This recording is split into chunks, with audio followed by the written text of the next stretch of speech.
Let us take some more questions. Find the general solution of the following equations. First part है 2 cos square x plus 3 sin x equal to 0. Second part is secant square 2x equal to 1 minus tan 2x. Third part is 2 tan x minus cot x is equal to minus 1. Fourth part is sin 3x plus cos 2x is equal to 0. तो अब जो difficulty level है थोड़ा increase होता जाएगा, तो बहुत ही carefully आपको करना होगा क्वेश्चन। 10th की तरह नहीं है आपने 4 क्वेश्चंस किए उसके बाद 10 क्वेश्चंस अपने आप ही हो जाएंगे, ऐसा नहीं है। इसके अंदर आपको एक एक क्वेश्चन डिफरेंट कॉन्सेप्ट से करना होगा। तो देखते हैं फर्स्ट पार्ट में है मेरे पास we have 2 cos square x plus 3 sin x. तो बेसिक फंडामेंटल क्या है, फिर a plus b equal to 0 form है। किसी तरह से यहाँ प्रोडक्ट लेके आना है। तो देखिए इसमें किस तरह से करते हैं, ये टर्म मेरी साइन में है, ये टर्म मेरी कॉस में है, तो हम कॉस की टर्म को भी साइन में चेंज कर देते हैं। 2 into 1 minus sine square x plus 3 sine x equal to 0। Multiply करते हैं 2 minus 2 sine square x plus 3 sine x 0। अब इन टर्म्स को हम उधर शिफ्ट कर देते हैं, इस तरफ सारी टर्म्स को शिफ्ट कर देते हैं। तो ये आएगा हाईएस्ट डिग्री टर्म का साइन क्या हो जाएगा, पॉजिटिव हो जाएगा। तो 2 sine square x minus 3 sine x और minus 2 equal to 0। Now this is a quadratic in sine x. अब हम इसके फैक्टर करने की कोशिश करेंगे, इसको फैक्टराइज करने की कोशिश करेंगे। तो देखिए यहाँ पे -4 आ रहा है प्रोडक्ट, तो मिडिल टर्म को स्प्लिट करने वाला हूँ मैं। 2 साइन स्क्वेयर एक्स और देखो -4 है, तो ये स्प्लिट किस में होगा, -4 sign x plus sine x, only sine x, 1 sine x मतलब, ठीक है। -4 sign x plus sine x, जब इसको सॉल्व करेंगे तो वापस -3 साइन एक्स आएगा और -2 इक्वल टू 0। तो ये मिडिल टर्म हमने स्प्लिट कर दी। अब इसके पेयर्स बना लेंगे, एक पेयर ये बना, एक पेयर ये बना। यहाँ से 2 साइन एक्स कॉमन आएगा, 2 साइन एक्स कॉमन आएगा तो ये आ गया साइन एक्स -2 प्लस, इसमें से कुछ कॉमन नहीं है तो 1 लिख सकते हैं, साइन एक्स -2 0। अब इसको फैक्टराइज करने वाले हम, तो इसमें से कॉमन क्या आ गया मेरे पास, साइन एक्स -2, साइन एक्स -2 और इधर फैक्टर बनेगा 2 sine x plus 1 equal to 0। तो that implies either sine x -2 equal to 0, जिसे नॉर्मली करते हैं, या तो ये पार्ट 0 होगा और यहाँ सेकेंड पार्ट 0 होगा। तो 2 sine x plus 1 equal to 0, ये हमें बोलता है, बताता है साइन एक्स 2 के इक्वल होगा, और ये टर्म से हमें मिलता है sine x is equal to -½ ठीक है जी। बट हमें पता है साइन एक्स की वैल्यू कभी 2 नहीं हो सकती, sine x never equal to 2। Reason क्या है, बिकॉज अगर मैं साइन की बात करूं, साइन थीटा की बात करूं, कोई भी एंगल हो इसका, तो इसकी जो वैल्यू होती है, मैं बता चुका हूं आपको पहले भी, इसकी वैल्यू हमेशा किसके बीच में होती है, -1 और 1 के बीच में। तो ये रीज़न है, sine theta always lies between -1 and 1। तो therefore sine x cannot be equal to 2। तो देयरफॉर वी हैव, तो हमारे पास एक इक्वेशन ही आई, एक रिजेक्ट हो गई, तो साइन एक्स किसके इक्वल हो गया, -½ अब प्रोसीजर वही है जो हम पीछे कर चुके हैं। तो ये किसके इक्वल आएगा, साइन, ये माइनस तो आएगा, साइन π/6 आएगा। नेक्स्ट टर्म में ये साइन एक्स और ये माइनस हम शिफ्ट कर देंगे, आपको पता है शिफ्ट कर सकते हैं यहाँ पे, साइन ऑफ -π/6। रीज़न आप लिख सकते हैं, बिकॉज साइन माइनस थीटा क्या होता है, माइनस साइन थीटा, ठीक है जी। ज़्यादा देखिए इसको, हमारे पास आ चुका है इसमें sine x is equal to sine -π/6। Now sine theta equal to sine alpha का फॉर्मूला यूज़ कर देंगे, तो एक्स किसके इक्वल होता है, n π plus -1 raise to power n into alpha, where n is n integer. फार्मूले सारे आपको पता है, अब क्योंकि स्केल आपका जो है टिपिकल लेवल आ चुका है, तो अब बार बार फार्मूले में मेंशन नहीं करूँ, आप अपने आप करिए फार्मूले मेंशन। तो यहाँ से x की वैल्यू आ गई n pi plus -1 raise to power, ये -1 इधर मल्टीप्लाई होगा n plus 1 pi by 6 where n is any integer. तो इस तरह से ये बनेगा और यहाँ लिखना है which is the required general solution, which is the required general solution. ठीक है जी, ये कंप्लीट होता है साथ ही क्वेश्चन। ठीक है, और देखते हैं नेक्स्ट क्वेश्चन है हमारे पास सेकंड पार्ट में। वी हैव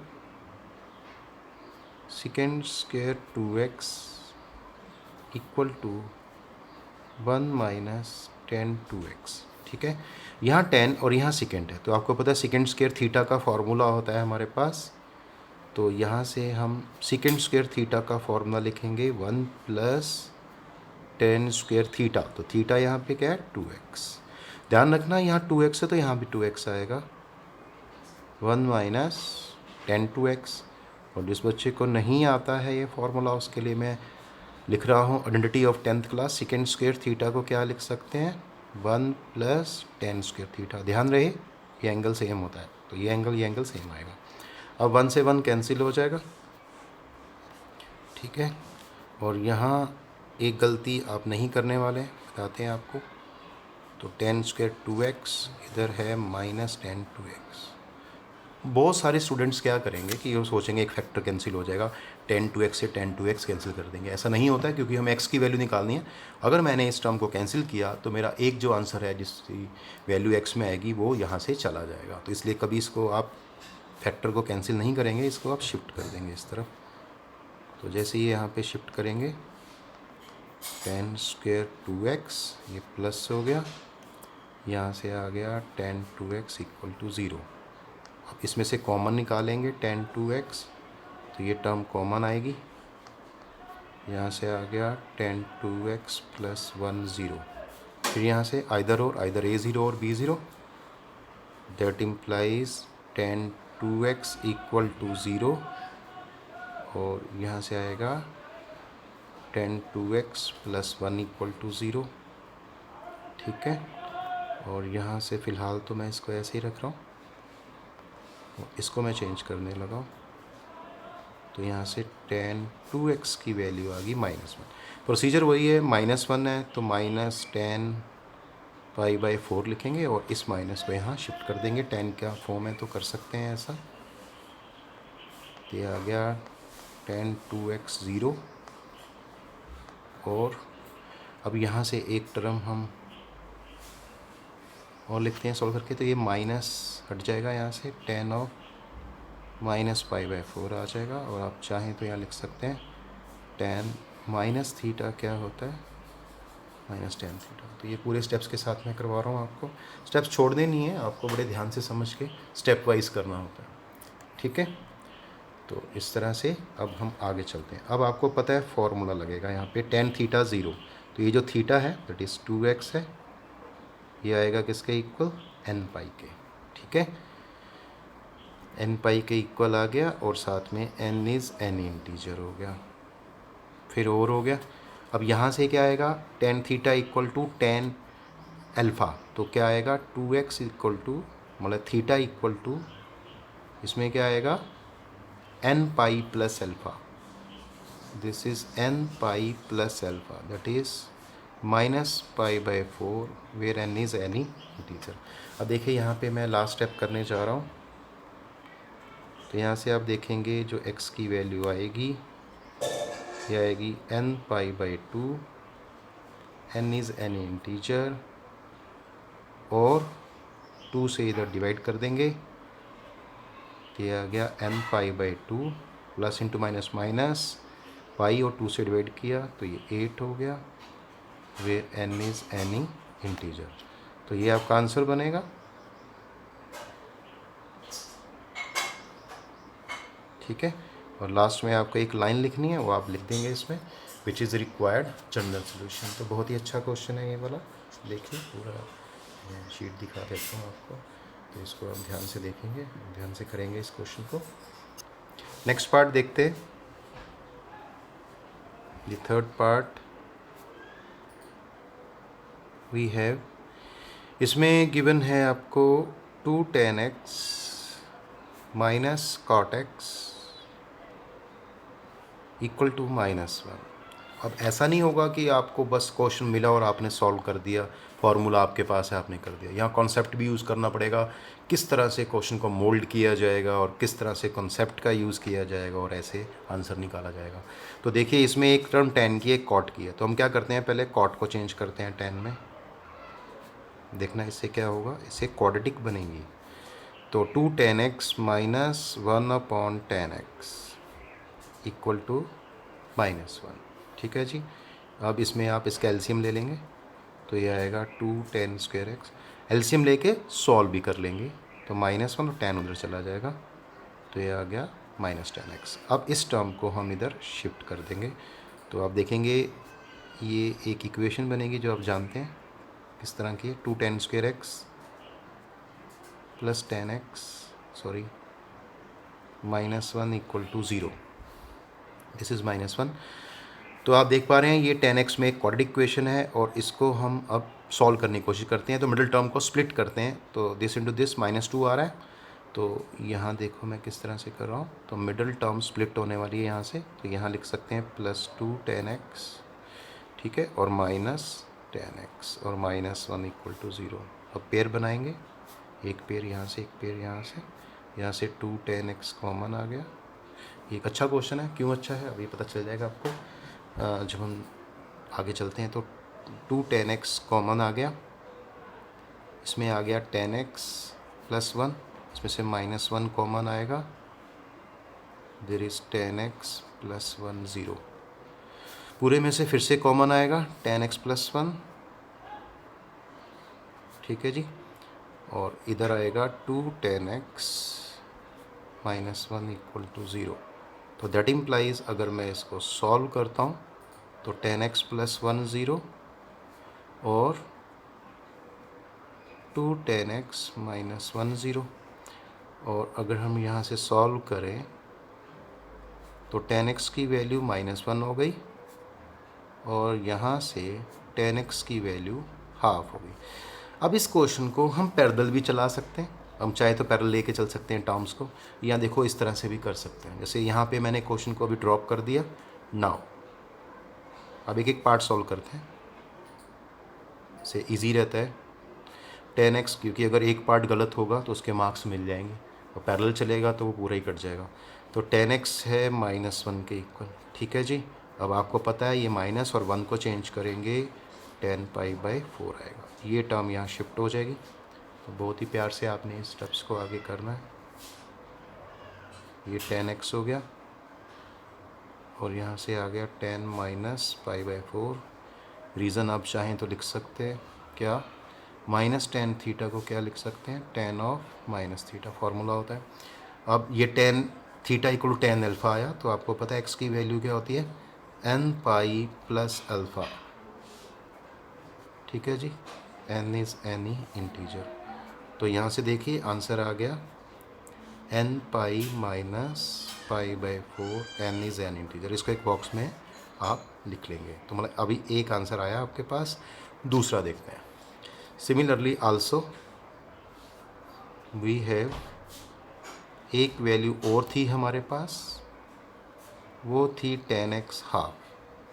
अब यहाँ दिक्कत आएगी, हाफ वैल्यू स्टैंडर्ड एंगल पे नहीं बनती है tan की, तो कोई बात नहीं, अब एंगल तो बनेगा नहीं, तो एक काम करते हैं, हमें तो हर वैल्यू पे यहाँ पे tan अल्फ़ा ही चाहिए, तो मैंने इसको tan अल्फ़ा लिख दिया और साथ में ये मेंशन कर दिया वेयर जो tan अल्फ़ा है वो किसके इक्वल है, हाफ के इक्वल है। तो tan अल्फ़ा हाफ के इक्वल है, ठीक है। तो that implies x is equal to, अब tan x tan अल्फ़ा, तो फार्मूला बन जाएगा यहाँ पे n π + alpha, n is an integer, but साथ में एक लाइन लिखनी है आपको वेयर, साथ में हम बता देंगे tan अल्फ़ा किसके इक्वल है, हाफ के इक्वल है। यहाँ बॉक्स आ जाएगा इस तरह से, ठीक है। ये इस तरह से आप इसको करेंगे तो tan x हाफ के इक्वल आ गया। तो यहाँ से ये हम चेंज कर देंगे। ठीक है जी, यहाँ तक देखिए इसको। अभी इसका आंसर कंबाइन करके लिखना होगा। तो अब क्या करेंगे, जो बॉक्स में हमने इक्वेशंस लिखी हैं, जो वैल्यूज़ लिखी हैं, उसको एक साथ कंबाइन करके लिख देंगे, ये आपका आंसर होगा। तो लास्ट में सिंपल लिख देना आपने, hence x is equal to n pi minus pi by 4 n belonging to set of integer, और x is equal to n pi plus alpha n belonging to set of integer where, एक साथ में ये भी लिखा था हमने term, 10 alpha equal to half is the required general solution.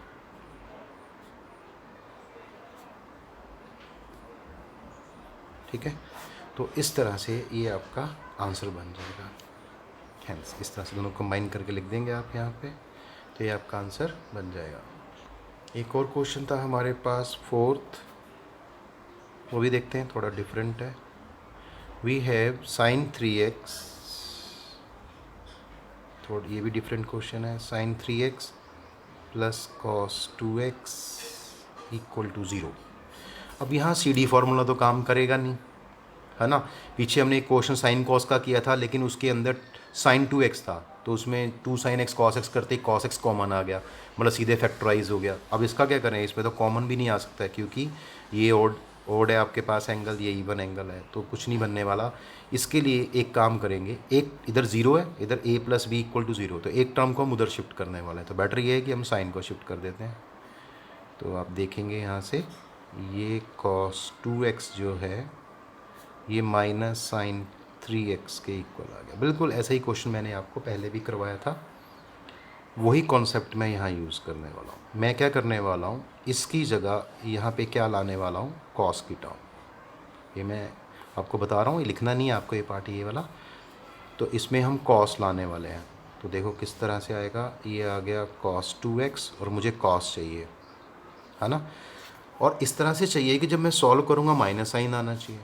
तो यहाँ पे मैंने लिखा 90 ने कॉस को साइन में चेंज कर दिया। अब चाहिए मुझे माइनस, तो सेकंड क्वाड्रेंट में जाना पड़ेगा, तो यहाँ प्लस कर दिया, और ये 3x कर दिया। देखो, और यहाँ एक कॉन्सेप्ट मैं लिख देता हूँ यहाँ पे, कि cos 90 plus theta, second quadrant में कॉस नेगेटिव होता है, और ये नॉटी एंगल है, इसलिए कॉस चेंज हो जाएगा किस में, साइन थीटा में। तो ठीक है, तो माइनस साइन थीटा को हम क्या लिख सकते हैं, कॉस की फॉर्म में, 90 प्लस थीटा। चलिए, तो अब आपको ये कैसा दिखाई दे रहा है, ये आपको दिखाई दे रहा है cos theta equal to cos alpha जैसा।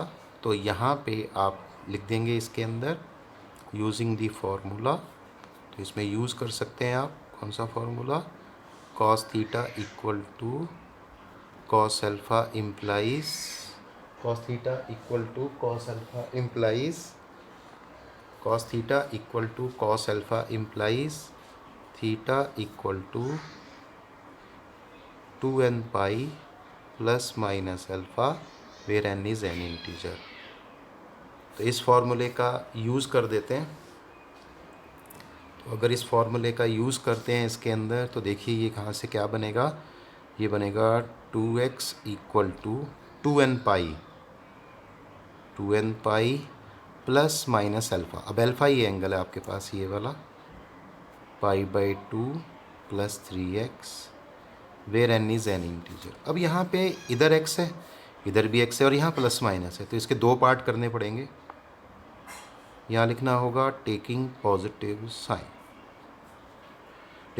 साइन, तो ये कितना बनेगा, 2x इक्वल टू, ये आएगा हमारे पास 2n pi plus pi by 2 plus 3x where n is an integer.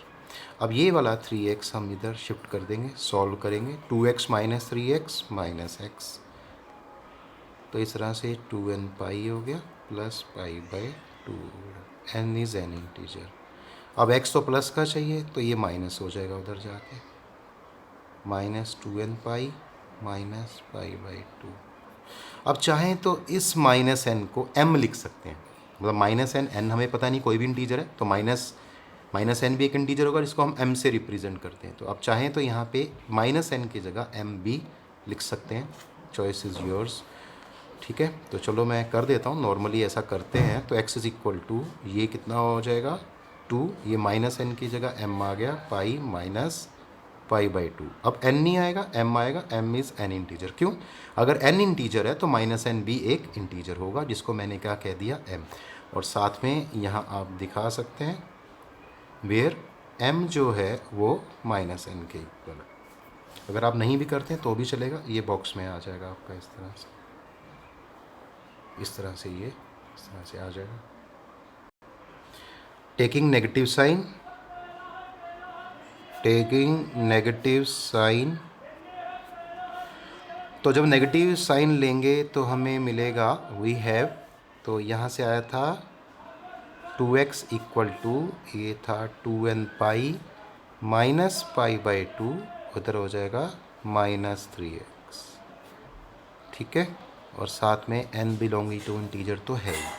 अब ये वाला 3x अगर हम वहाँ शिफ्ट करें, इधर शिफ्ट करें लेफ्ट हैंड साइड की ओर, तो 3x प्लस 2x कितना हो गया 5x। This is 2n pi minus pi by 2, n is n integer. और यहाँ से फिर हम x निकालेंगे तो 5 से क्या करना होगा डिवाइडिंग बोथ साइड बाय 5, तो आ गया 2n pi by 5 minus pi by 10 where n is any integer. देखिए ये वाला आंसर बनेगा आपका। अब लास्ट में हमें क्या करना होगा, कंबाइनिंग टू रिजल्ट। तो हेंस दोनों रिजल्ट्स को हम कंबाइन करने जा रहे हैं।